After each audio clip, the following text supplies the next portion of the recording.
மகாராஷ்டிராவில் தனது அரசியல் ஆசையை நிறைவேற்றும் வகையில் பஞ்சாயத்து தேர்தலில் போட்டியிட சொந்த மகளை கொலை செய்து படுபாதக செயலில் ஈடுபட்ட தந்தை கைது செய்யப்பட்டார்.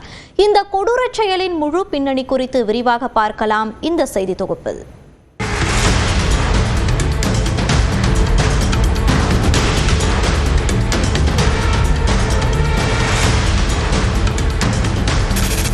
மகாராஷ்டிரா மாநிலம் நான்டெட் மாவட்டத்தையொட்டி அண்டை மாநிலமான தெலுங்கானாவின் எடபள்ளி என்ற இடத்தில் உள்ள கால்வாய் ஒன்றில் 6 வயது பெண் குழந்தையின் உடல் கண்டுபிடிக்கப்பட்டது.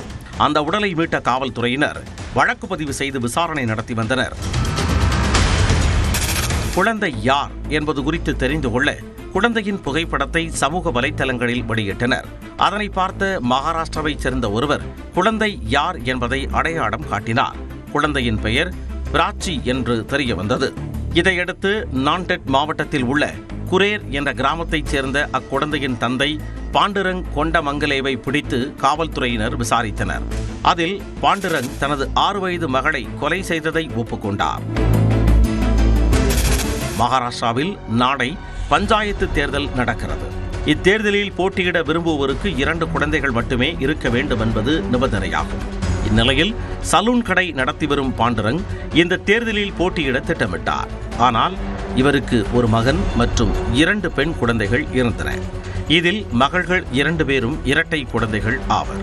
தேர்தலில் போட்டியிட வேண்டும் என்ற வெறியில் தனது நண்பரும் தற்போதைய பஞ்சாயத்து தலைவருமான கணேஷ் ஷிண்டேவிடம் ஆலோசனை மேற்கொண்டார். அப்போது ஒரு குழந்தையை மறைத்து விடலாம், தத்து கொடுத்து விடலாம், எங்கேயாவது கொண்டு போய் விட்டு விடலாம் என அவர்கள் கண்முன் பல யோசனைகள் வந்து சென்றன. இறுதியில் இருவரும் விபரீதமான யோசனையை கையில் எடுத்தனர். தனது இரட்டை குழந்தைகளில் ஒருவரான பிராச்சியை கொல்வது என முடிவெடுத்தனர். ஏதேனும் கால்வாயில் பிடித்து தள்ளி கொலை செய்துவிட்டு அதனை விபத்து போன்று காட்டிவிடலாம் என்று திட்டம் தீட்டினர். இதற்காக பாண்டுரங் தனது மகள் பிராச்சியை 2 சக்கர வாகனத்தில் அழைத்துக் கொண்டு தெலுங்கானா எல்லையில் உள்ள நிஜாமாபாத்திற்கு சென்றுள்ளார். அங்கு நிஜாம் சாகர் கால்வாய் அருகே சென்றபோது யாரும் பார்க்காத நேரத்தில் சிறுமியை தண்ணீரில் தள்ளிவிட்டு தப்பிச் சென்றார். சத்தம் கேட்டு ஓடிவந்த விவசாயிகள் சிறுமியை மீட்டனர். ஆனால் சிறுமி பரிதாபமாக உயிரிழந்தது. இதுகுறித்து தகவல் அறிந்து சென்ற காவல்துறையினர் விசாரணை மேற்கொண்டனர். இந்த விசாரணையில்தான் தனது அரசியல் பதவிக்காக சொந்த மகளை பாண்டுரங் கொலை செய்தது கண்டறியப்பட்டது.